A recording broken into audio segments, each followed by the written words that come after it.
दोस्तों नमस्कार, मैं दिनेश विद्यार्थी पत्रकार एक बार फिर हेलो न्यूज़ वर्ल्ड में आपका स्वागत करता हूं। रेवाड़ी साइबर सेल ने एक मोबाइल टावर लगाने के नाम पर ठगी करने वाले शातिर बदमाश को काबू किया है। इसके कब्जे से नकदी, कई मोबाइल और सिम बरामद हुए हैं। देखिए हेलो न्यूज़ वर्ल्ड की ये रिपोर्ट। आप हमारे चैनल को लाइक, सब्सक्राइब और शेयर करना न भूलें। 24 जून 2021 को बलजीत सन ऑफ ओम प्रकाश राजूवास का रहने वाला है। उसने हमारे को एक एप्लीकेशन दी थी कि उसके साथ मोबाइल टावर लगाने के लिए किसी व्यक्ति ने फ़ोन करके 1,12,550 रुपये की ठगी की थी, जिस पर हमने FIR नंबर 14 रजिस्टर करके उसकी तफ्तीश करी, जिसकी तफ्तीश हेड कांस्टेबल अमित ने उसकी तफ्तीश करी। तफ्तीश के दौरान जो फ़ोनपे का अकाउंट था जिस पर पैसा ट्रांसफ़र किया गया था, हमने उसकी डिटेल्स वगैरह प्राप्त की और उसकी डिटेल्स में जो चीज़ आई उस चीज़ के ऊपर हमने टेक्निकल इन्वेस्टिगेशन करके एक फ़ोन नंबर निकाला और उस फ़ोन नंबर के ऊपर काम किया। उस फ़ोन नंबर पर काम करने पर हमने कल दिनांक 26/8 को पोंटा साहिब से एक धीरज सन ऑफ कुंदन निवासी पोंटा साहब को गिरफ्तार किया है। ये पोंटा साहिब में किराए के मकान में रह रहा था और अभी ये 17 मई 2021 को इसने पोंटा साहिब में वहाँ शिफ्ट किया था। ये फर्जीवाड़ा करने के बाद इससे पहले ये करनाल में रहता था। इसको वहाँ से पोंटा साहब से गिरफ़्तार किया गया और इसने गिरफ्तारी के दौरान इसने जो 1,12,550 रुपये की ठगी की थी, उसमें से 80,500 रुपये हमने इससे कैश बरामद किए हैं।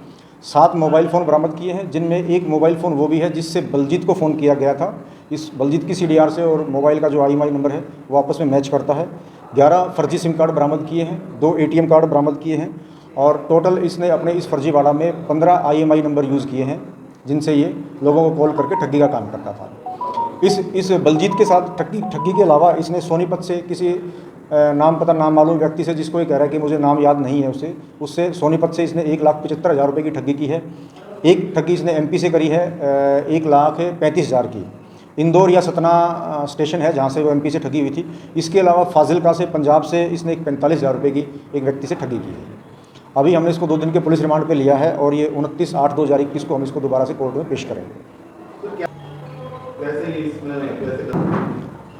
ये पढ़ा लिखा है, ग्रेजुएट है लड़का और अब से करीबन ढाई साल पहले इसने इस काम के बारे में सोचा था। इसके पास पहले कोई कॉल आया था मोबाइल टावर लगाने के लिए, तो इसने उस चीज़ को समझा। फिर इसने, जैसा हमारे को बताया, कि इसने नेट के माध्यम से उस सारी चीज़ को सर्च किया कि भाई ठगी कैसे की जा सकती है। फिर इसने अभी ये 6-7 महीने पहले इसने ये काम करना शुरू किया था और इसने अपने 4 मोबाइल नंबर लिए, फर्जी सिम लिए इसने 4, और वो उन पे बल्क मैसेज डलवा करके लोगों तक एक मैसेज पहुंचाया। और जब लोगों के कॉल इसके पास 10-12 आता है कि 10-12 कॉल इसमें से आए हैं, 10-12 कॉलों को इसने अटेंड किया है, लेकिन इसकी जो कॉल मैच्योर हो पाई वो 4 ही कॉल, जैसा इसने बताया। अभी तो खैर इन्वेस्टिगेशन चल रही है, आगे और चीज़ें काफ़ी सारी निकल के आने वाली हैं। और अभी तक जैसा इसने बताया कि 4 कॉल इसकी मैच्योर हुई, तो इसने 4 जगह वो ठगियाँ की हैं। अभी तक 4? हाँ जी। कितनी राशि इस 4 ठगियों में करीबन 5.5 से 6 लाख रुपए की ठगी हुई है। इसका परमानेंट कोई भी एड्रेस नहीं है। ये सारा जहाँ भी रह रहा है अपनी वाइफ के साथ रेंट के मकान में रह रहा है। इससे पहले, अभी ये 17 मई 2021 को इसने वहाँ पोंटा साहिब गया था। इससे पहले ये करनाल में किराए के मकान में रह रहा था। हाँ, मैरिड है। इसके साथ कोई और भी था या अकेला ही इस तरह के? नहीं, ये और इसकी वाइफ है। इसकी वाइफ की कोई अभी इन्वॉल्वमेंट नहीं आई है। आगे अभी इन्वेस्टिगेशन में और चीज़ें चलती जाएंगी तो शायद हो सकता है कि और भी आदमी निकल करके आए। अभी एक अकाउंट नंबर है जहाँ पैसा, भोपाल में पैसा ट्रांसफ़र हुआ है, उसको वेरीफाई होना है। उस अकाउंट को वेरीफाई होने के बाद आगे चलेगा कि अकाउंट किसका है और उसके लिंक क्या बनते हैं। इसने पैसा किसी और भोपाल के अकाउंट में मंगवाया। भोपाल का एक एक्सिस बैंक का खाता है, कुछ पैसा उसमें ट्रांसफ़र हुआ है और कुछ पैसा इसने अपने पेटीएम फ़ोनपे के अकाउंट पे मंगवाया है। पेटीएम की फुटेज में इसकी टी-शर्ट से, इसके हेलमेट से, इसके पर्स से हमने इसको पहचाना है और वो इसकी हेलमेट, पर्स और वो टी-शर्ट भी हमने कब्जे में ली है इसकी।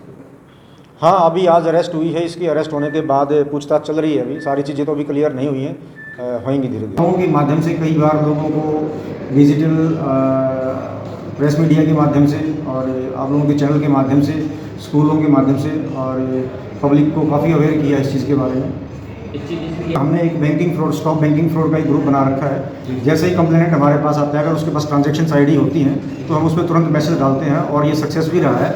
हमने काफ़ी सारा पैसा है जो अभी तक हमने इसमें रुकवाया है और जब से ये थाना एक्टिवेट हुआ है तब से लेकर आज तक हमने 19,19,138 रुपये हमने रिकवर किए हैं और करीबन 20 लाख के आसपास हमने अमाउंट को डेबिट फ्रीज करवाया है। ऐसे हमारे पास अभी तक 28 FIR दर्ज हुई हैं, जिनमें से 28 में से 2 FIR में अरेस्ट हुई है, बाकियों में काम चला हुआ है। पैसा भी हमने खैर काफ़ी 19,19,138 रुपये की रिकवरी भी की है हमने। 20 लाख के करीब हमारा डेबिट अमाउंट भी है, डेबिट फ्री जो हमने करवा रखा है। तुरंत पुलिस को इंटीमेट किया। आप लोगों क्या के संदेश माध्यम देना से- चाहेंगे? मैं आप लोगों के माध्यम से और मीडिया के माध्यम से पब्लिक को ये बताना चाहता हूँ कि OLX पे जो गाड़ियाँ दिखाई जाती हैं, बाइक दिखाई जाती हैं, उनकी परचेज़ के लिए आप लोग वहाँ से परचेजिंग ना करें। जब तक आप आदमी सामने वाले को रूबरू ना जानता हो तो ऐसे ट्रांजैक्शंस या इस प्रकार की परचेजिंग नहीं करनी चाहिए। मोबाइल टावर की OLX वगैरह की, OLX में जो गाड़ियाँ और ये बाइक्स वगैरह बेची जाती हैं या जॉब के रिगार्डिंग जो कॉल आती है, उनके साथ अपनी